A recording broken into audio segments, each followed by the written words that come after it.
23 வருஷத்துக்கு முன்னாடி தூள் அப்படின்னு ஒரு படம் வந்துச்சு. அந்த படத்தில் அருமையான ஒரு டைலாக் வரும். 5 வருஷத்துக்கு ஒரு தடவை ஓட்டு போடுறதாண்டா மக்களாகிய நீங்கள் எனக்கு தேவை, ஆனால் 5 வருஷம் நான் அரசியல் நடத்தணும்னா அதுக்கு இந்த ரவுடிக்கு தான் தேவை அப்படின்னு ஒரு மோசமான மந்திரி சொல்கிற மாதிரி ஒரு டைலாக். அருமையான டைலாக், ஆனால் அது உண்மை கிடையாது. உண்மையிலே ஒரு மோசமான மந்திரி 5 வருஷம் ஆட்சி நடத்துறதுக்கு என்ன தேவைன்னா, மோசமான காவல் அதிகாரிகள், மோசமான கரப்டான ஐஏஎஸ் அதிகாரிகள், மோசமான சட்ட வளாகம், ஜட்ஜிலேருந்து வக்கீல் வரைக்கும் மோசமான ஆட்களாக அவங்க நட்பு வட்டாரம் இருக்கணும்னு பார்ப்பாங்க. மோசமான மீடியாக்கள், மோசமான சப்போர்ட்டர்ஸ், இவங்க எல்லாருமே அவங்களுக்கு தேவை. அப்போது ஒரு தலைவர் அந்த ஒரு மோசமான தலைவர் ஒருத்தன் வந்துட்டான்னா அவன் என்ன பண்ணுவான், அவனை சுற்றி இருக்கக்கூடிய எல்லா அதிகாரிகளையும் இது மாதிரி ஆட்களாக பார்த்து பொருத்துவான். இது மாதிரி போலீஸ்லேருந்து ஐஏஎஸ்லேருந்து அவங்க கவர்மெண்ட் அட்வொகேட்டு, கவர்மெண்ட் அந்த ஜட்ஜு எல்லாமே மோசமான ஆட்களாக பொருத்தி வச்சுப்பான். அப்போ இந்த டாக்ஸிக் என்விரான்மெண்ட் உருவாயிடும். அந்த இடத்துல யாராவது ஒரு நேர்மையான ஆள் இருந்தாங்கன்னா அவர் தனிமைப்படுத்தப்பட்டு துரத்தி அடிக்கப்படுவாங்க. அவங்க அதுக்கு மேலே அந்த இடத்துல வேலை செய்ய முடியாமல் வாயடைச்சு போயிருப்பாங்க. நல்லவங்களாக இருந்தாலும் நல்லவங்களாக இருக்க மாட்டாங்க, இல்லைன்னா கெட்டவங்களாக மாறிடுவாங்க. சமூகத்தில் இது அப்படியே இந்த டாக்ஸிக் என்விரான்மெண்ட் பரவும். சமூகத்துலேயும் பார்த்தீங்கன்னா நல்லது செய்கிறவனுக்கு அடி விழும், நல்லது செய்கிறவனை தூக்கி உள்ளே போடுவாங்க. நல்லது ஒரு நேர்மையாக பேசுகிறவனுக்கு எதிர்ப்பு அதிகமாக இருக்கும். அதுவே கெட்ட விஷயங்கள் செய்யக்கூடியவனுக்கு வளர்ச்சி இருக்கும். அட்லீஸ்ட் அவனை யாரும் டிஸ்டர்ப் பண்ணாமல் இருப்பாங்க. ஏன்னா அந்த மோசமான அரசியல்வாதி ஒரு தவறு இழைக்கும் போது அது மேலே அந்த காவல்துறை நடவடிக்கை எடுக்கக்கூடாது, அதிகாரிகள் நேர்மையான ஆர்டர்கள் எதுவும் பிறப்பிக்கக்கூடாது, நீதிமன்றம் நேர்மையாக அதை விசாரிக்கக்கூடாது, மீடியா நேர்மையாக கவர் பண்ணக்கூடாது, மக்கள் அதுக்கு எதிராக நேர்மையாக போராட்டம் பண்ணக்கூடாதுங்கிறதுக்காக உருவாக்கப்பட்ட இந்த டாக்ஸிக் என்விரான்மெண்ட்டு அப்படியே பரவி சமூகங்களுக்கு உள்ளே போய் சமூகத்தில் இருக்கக்கூடிய விஷக்கிருமிகள் இந்த டாக்ஸிக் என்விரான்மெண்ட்டை யூஸ் பண்ணி அவன் தவறு இழைக்க ஆரம்பிப்பான். அவன் தவறு இழைக்கும் போது இந்த டாக்ஸிக் என்விரான்மெண்ட் அவன் மேலே நடவடிக்கை எடுக்க மாட்டான். ஏன்னா அவன் இவனே கரப்ட்டு, இவனுக்கு மேலே அவனும் கரப்ஷனுங்கிறது 10,000 ரூபா லஞ்சம் வாங்குறதோட முடிஞ்சு போயிடுதில்ல. தன்னுடைய பதவி உயர்க்காக மக்களை சுட்டு கொள்கிறான் பார்த்தீங்களா, மக்களை லாக்அப் டார்ச்சர் பண்ணி கொள்கிறான் பார்த்தீங்களா, ஒரு அரசியல் தலைவருக்காக யார் மேலேயோ பொய் வழக்கு போடுறான் பார்த்தீங்களா, அதுவும் கரப்ஷன் தான். எத்தனையோ வீடுகளை போய் இடிக்கிறாங்க பார்த்தீங்களா மனசாட்சியே இல்லாமல், இதுவும் கரப்ஷன் தான். கரப்ஷனுங்கிறது 10,000 லஞ்சம் வாங்குறது மட்டும்தான் அப்படின்னு நம்ம மனதை மூளை செலவை செய்து நம்மளுடைய மனங்களை குறுக்கி வச்சுருக்காங்க. ஃபார் எக்ஸாம்பிள் இங்கே பாருங்கள், இவர் ஒரு நேர்மையான நீதிபதி. இவர் ஒரு வழக்கை, பெரிய ஒரு தலைவரின் வழக்கை நடத்துகிறாருங்கிறதுக்காக இவர் நேர்மையான வழியில் நடத்துகிறதுனால இவரை பல்வேறு மிரட்டல்கள், பல்வேறு ஆட்கள் மூலமாக இவரை சொல்லி பார்த்தாங்க. இவர் பேர் ஜட்ஜி லோயா. இவர் யார் பேச்சையும் கேட்காம இவர் நேர்மையாக இருந்ததுனால இவர் கொல்லப்பட்டார். ஆனால் இன்றைக்கி அவர் மாரடைப்பால் இறந்தார்னு வழக்கு மூடப்பட்டது. இது ஒரு 10-12 வருஷத்துக்கு முன்னாடி நடந்த விஷயம். அதுவே இன்றைக்கி ஒரு ஜட்ஜு நேர்மையாக இருக்கணும்னு நினச்சாருன்னு வச்சுக்கோங்களேன், அவர் மாரடைப்பால் இறந்தாலும் அது ஒரு செய்தியில் கூட வராது. ஏன்னா இது இன்றைக்கி ஒரு டெய்லி ரொட்டீன் ஆகிடுச்சு. அந்தளவுக்கு மோசமான நிலைமையில் நம்ம நாடும் நம்ம சமூகமும் போய்கிட்டு இருக்கு. இந்த காட்சியை பாருங்கள். இந்த குழந்தையுடைய கிட்னியை திருடிட்டு ரோட்டில் போட்டு வச்சுருக்காங்க. அந்த குழந்தை ரோட்டில் துடிச்சிட்ருக்கு. அதை எப்படி ஒரு மனசாட்சி இல்லாத மிருகங்கள் இந்த வேலையை செஞ்சுருக்காங்க.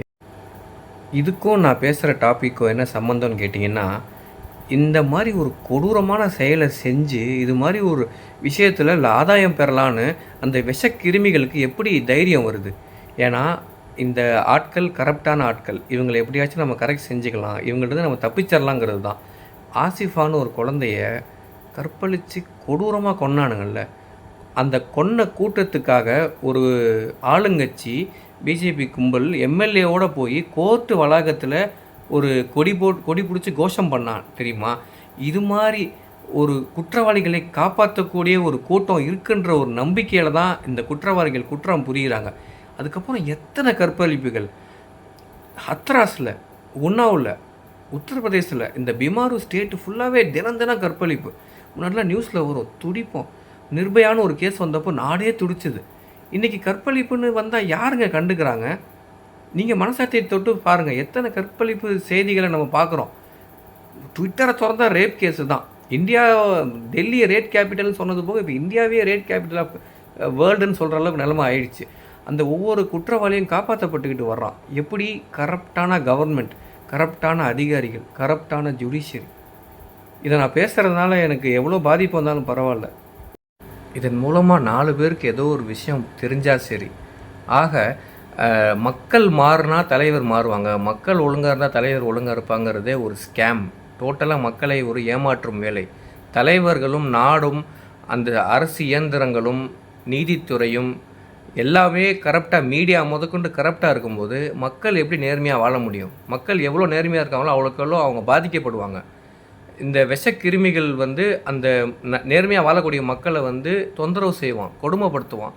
மக்களால் நல்லவங்களால் நிம்மதியாக வாழ முடியாது ஒரு கரப்டான கவர்மெண்ட்டை வச்சுக்கிட்டு.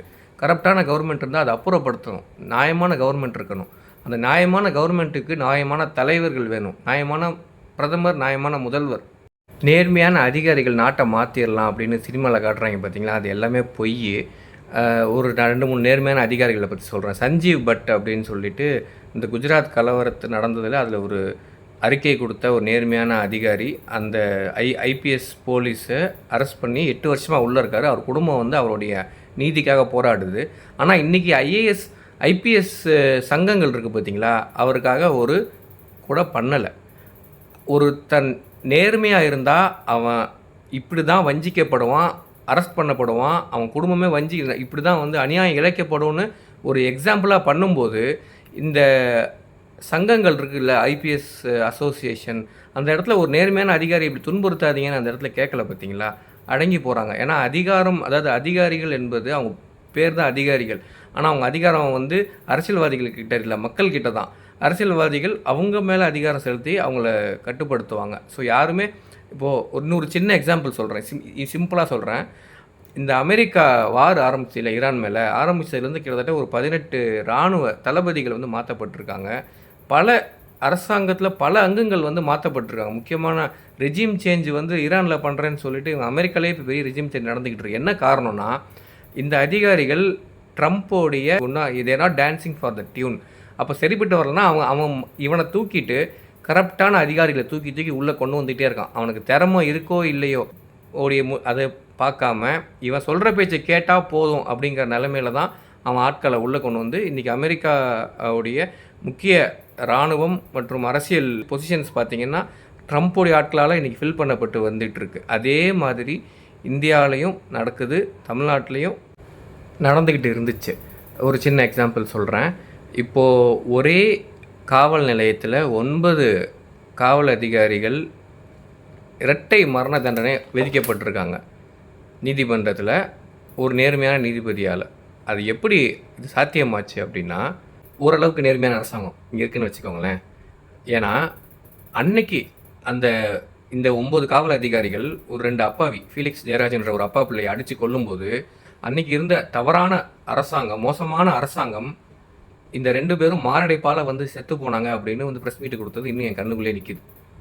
அப்போது இந்த 9 மோசமான அதிகாரிகளை காப்பாற்ற முயன்ற பழைய முதல்வர் எடப்பாடி எங்க? இப்போ இவங்களுக்கு இரட்டை மரண தண்டனை கிடைக்கிறதுக்கு உறுதுணையாக இருந்த முதல்வர் சிஎம் ஸ்டாலின் எங்க? இதுதான் என்னுடைய கேள்வி. இதே மாதிரி தூத்துக்குடியில் 13 பேரை கொடூரமாக சுட்டு கொன்னப்போ அன்னைக்கு இதே ப்ரெஸ் மீட்டில் வந்து உங்களை மாதிரி நானும் டிவியில் பார்த்தா தெரிஞ்சுக்கிட்டேன் அப்படின்னு ஒரு சிஎம் பேசினார். இவ்வளோ கேவலமாக ஒரு சிஎம் பேச முடியுமா? அவர் எப்படி வந்தாருங்கிறது அரசியல் பிரச்சனை, ஆனால் அவர் எப்படி ஆண்டாருங்கிறது தான் என் மக்களான என்னுடைய பிரச்சனை. இதை நான் பார்க்கும்போது எனக்கு வைத்திருந்தது. அதனால் தலைவர்களை தேர்ந்தெடுக்கும் போது நம்ம ரொம்ப ஜாக்கிரதையாக இருக்கணும். ஏன்னா அது மட்டும் தான் நம்மளால் பண்ண முடியும். தேர்ந்தெடுத்த பிறகு அந்த தலைவர் எப்படி நாட்டை வழிநடத்துகிறாங்கிறத மக்கள் வந்து இப்போ கண்ட்ரோல் பண்ணக்கூடிய நிலைமையில நம்மளுடைய அரசாங்கமும் நம்மளுடைய டெமோக்ராட்டிக் சிஸ்டமும் இப்போ இல்லை. மக்கள் நினச்சா ஒரு தலைவரை இன்றைக்கி மாற்ற முடியாது. ஒரு வாய்ப்பு கொடுக்குறோம் அப்படின்னு குஜராத் மாடலுக்கு வாய்ப்பு கொடுத்து பார்த்தாச்சு. இன்றைக்கி மக்களே நினச்சாலும் எலெக்ஷன் கமிஷனும் பாஜக கூட்டணியில் மக்களால் இன்றைக்கி ஆட்சி மாற்றத்தை கொண்டு வரவே முடியாது. சென்ட்ரலில் நிலைமை அப்படி போயிடுச்சு. அதனால் ஒரு மோசமான தலைவனை கொண்ட ஒரு நாடு உருப்பிட்டதா சரித்திரமே கிடையாது.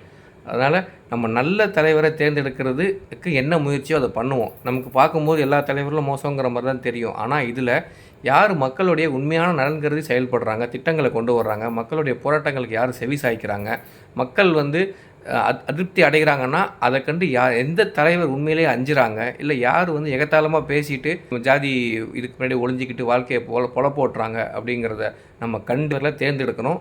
தயவு செஞ்சு வாக்களிங்க, சரியான தலைவருக்கு வாக்களிங்க. நன்றி.